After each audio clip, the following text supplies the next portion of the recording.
Hello po, ngayon po ay magluluto ako ng yaki udon.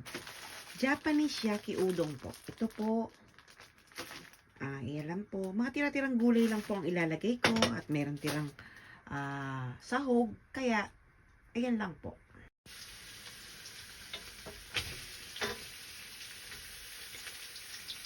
Lagay ko na po ang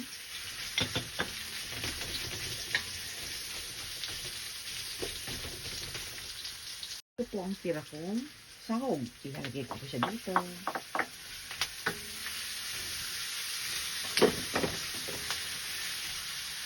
Ilalagay ko na rin po ang sahog na ito.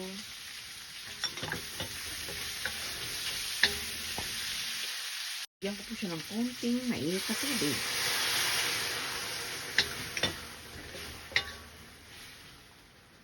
Ilagay ko na po ang udon. Parang lomi style po ang gagawin ko dito.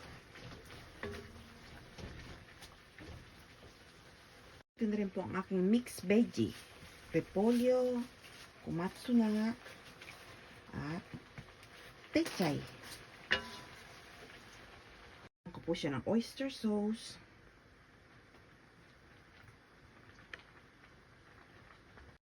At konting beef stock po. Beef powder.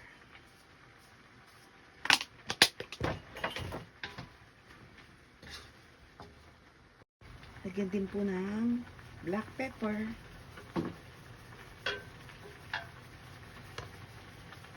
At ng binating itlog.